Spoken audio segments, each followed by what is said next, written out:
ये जब हम हलाल सर्टिफिकेशन की बात करते हैं, आपने एक प्रेजेंटेशन उत्तर प्रदेश के मुख्यमंत्री योगी आदित्यनाथ को दी थी और उसके 3 दिन बाद रोक लग गई हलाल सर्टिफिकेशन पे। एक तो थोड़ा हलाल सर्टिफिकेशन लोगों को समझाइए। आपने कहा अभी पानी भी हलाल सर्टिफाइड आ रहा है, ये क्या होता है? और दूसरा, आपने जब योगी जी को प्रेजेंटेशन दिया तो क्या हुआ था उस कमरे में? देखिए, 5 देशों ने एक चाल चली आज से करीब 15 साल पहले, जिसमें कांग्रेस ने बहुत बड़ा हाथ प्ले किया। वो ये मलेशिया, जॉर्डन, टर्की, पाकिस्तान और इंडिया के इन्होंने एक संघ बनाया है। अभी भी चल रहा है, धड़ल्ले से चल रहा है। और आप गूगल कर लीजिए, $3 ट्रिलियन की सालाना कमाई है हलाल सर्टिफिकेशन की। आप लंदन में जाएंगे तो ब्रॉथल्स, वैश्यालय हलाल सर्टिफाइड है, गैम्बलिंग डेंस हलाल सर्टिफाइड है, बार्स हलाल सर्टिफाइड है। ये पैसा कमाने के लिए कहीं तक गिर सकते हैं, कुछ भी कर सकते हैं। तो उसके हलाल सर्टिफिकेशन का मतलब क्या हुआ फिर? तो हलाल सर्टिफिकेट ये होता है कि ये जो एनजीओज बने हैं, जमायत उलेमा भारत में है,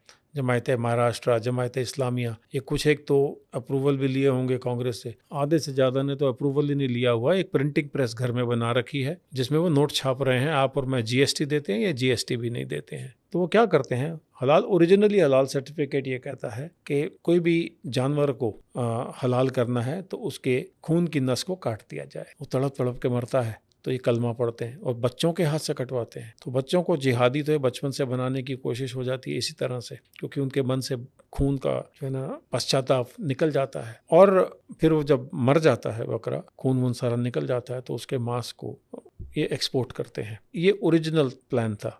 फिर मणिशंकर अय्यर ने और कांग्रेस ने मिलकर एक अपेडा को ऑर्डर दे दिया कि कोई भी एक्सपोर्ट जब तक हलाल सर्टिफाइड नहीं होगा एक्सपोर्ट नहीं करेंगे। तो इस एक ऑर्डर से क्या किया, आपने लाखों हिंदुओं को बिजनेस से बाहर कर दिया। क्योंकि हलाल मीट हलाल तभी है जब नीचे से लेके ऊपर तक सभी सुन्नी मुसलमान हो, शिया भी नहीं, सुन्नी मुसलमान हो। तो वाल्मीकि समुदाय और जो नीचे तबके के हिंदूज हैं या ऊंचे तबके के हैं या फिर सिख हैं, ये सारे उस धंधे से बाहर हो गए। करीब 38,000 लोगों का जांच जब की थी लब ने कि वो जबरन मुसलमान बन गए, क्योंकि उनका तो धंधा ही कोई नहीं है। उन तो शुरू से आज तक मांस ही काट के बेचा है।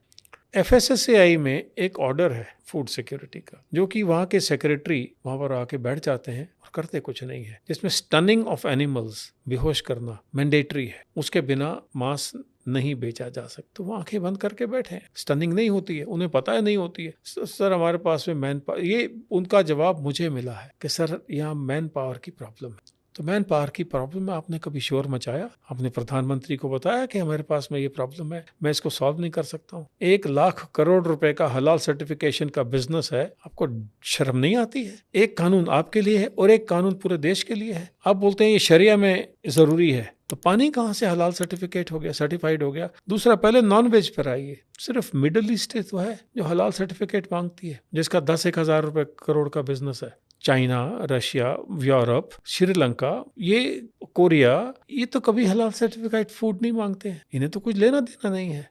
अमूल घी कैसे हलाल सर्टिफाइड हो गया सर? तो गिरिराज सिंह जी से बात किया तो उन्होंने फिर सोडी को फोन किया, जो अमूल का तब CEO था। तो बोलता जी वो मलेशिया बोलता है कि हम अमूल घी या कोई भी एक्सपोर्ट एक्सेप्ट नहीं करेंगे अगर वो हलाल सर्टिफाइड नहीं होगा। अब हलाल सर्टिफिकेशन के लिए क्या करते हैं, कोई उनके मौलवी जो आते हैं वो क्वालिफाइड होते हैं? नहीं, पैसा दे दो, जहां मर्जी ठापा लगवा लीजिए। तो अपेडा में तो रूल चेंज हुआ, लेकिन जो बुचरीज हैं वो सारी मुसलमानों के पास में है और कुख्यात लोगों के पास में है। तो आपने तो कह दिया कि चलिए अभी कुछ भी एक्सपोर्ट कर सकते हैं, बट वो झटका के लिए अनफॉर्चुनेट है कि 75% देश जो है वो नॉनवेज खाता है। कुछ 7-8 साल पहले तक मैं भी नॉनवेज खाता था। ईश्वर की कृपा से टोटल वेजिटेरियन हूँ, अंडा भी नहीं खाता हूँ, बट ये परमेश्वर की कृपा रही मुझ पर। बाकी तो जो खाते हैं वो खाएंगे, तो खाएंगे, उन्हें तो पता ही नहीं है। मैं आपसे एक सवाल करता हूं, मैं बार बार ये बात एयर इंडिया से पूछ रहा हूं, क्योंकि नाम के आगे एयर इंडिया लिखा है। आप नॉन वेज हलाल सर्टिफाइड सर्व करते हैं एयरक्राफ्ट में, जो कि 90 से 95% हिंदू हैं।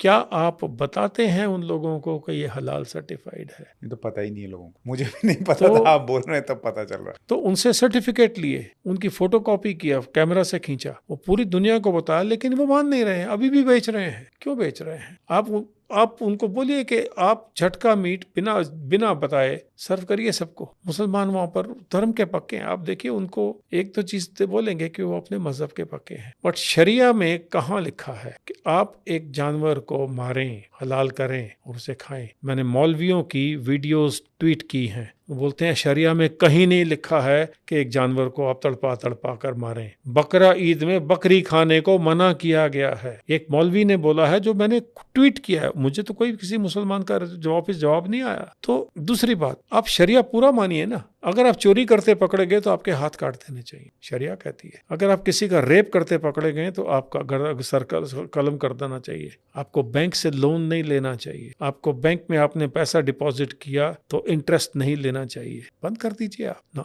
वो पार्ट ऑफ शरिया मंजूर नहीं है। तो ये मौलवी खुद पैसा ब्याज पे देते हैं और हमको बोलते हैं कि शरिया तो लागू हो, क्योंकि 4 शादियां करनी है, एक से हलाला कराना है, अपनी बहू को बेटे के हाथ में, दामाद के हाथ में, फलाने के हाथ में सौंप देना है। ये शरिया है?